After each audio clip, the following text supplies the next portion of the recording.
उसकी दो बेटियां और निर्मला। चार लोगों का खर्चा कैसे चले। निर्मला के आंगन में मेहंदी के पेड़ थे। एक दिन आरती पत्ते को हाथ में लेकर मसलते हुए सोचने लगी, ऐसा क्या करूं कि अपना खर्चा निकाल सकूं। माँ अकेली थी तो गुजारा हो जाता होगा, लेकिन अब तीन हम भी हैं। बच्चों को छोड़कर कहाँ काम ढूंढने जाऊं।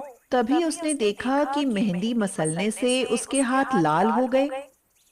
वहां से गुजरती हुई एक लड़की ने उसके हाथ में मेहंदी के पत्ते देखकर पूछा, क्या आप मुझे मेहंदी दे सकती हो? आरती ने उसे थोड़े पत्ते तोड़कर दे दिए। लड़की ने उससे पूछा, कितने पैसे हुए? तो आरती ने कहा, अपनी मर्जी से दे दो।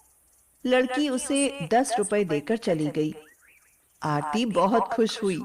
उसे एक नया काम करने का तरीका जो मिल गया। उसने मेहंदी के और पेड़ लगाए और उनको सुखाकर बारीक पीसकर पैकेट बना लिए। अब वह मेहंदी बाहर बेचने चली गई। मेहंदी ले लो, मेहंदी बहुत ही शुभ और रचनी मेहंदी। आरती एक औरत से बोली, दीदी, मेहंदी ले लो ना। मेरी 4 महीने की दो बच्चियां हैं। बहुत गरीब हूँ, कम पैसों में दे दूंगी। लेकिन जो भी उसकी मेहंदी खरीदती वही उसकी तारीफ करती और बार बार उसी को बुलाकर मेहंदी खरीदती। एक औरत बोली, अरे वाह, बहुत ही रचनी मेहंदी है तुम्हारी। तो हमें कल 20 पैकेट दे जाना, अपने गांव भेजनी है। इतना रंग देने वाली मेहंदी पहले कभी नहीं देखी। अभी तो आरती केवल गलियों में मेहंदी बेचती थी, लेकिन अब दुकान वाले भी उससे मेहंदी खरीदने लगे। आरती की मेहंदी कम पड़ने लगी।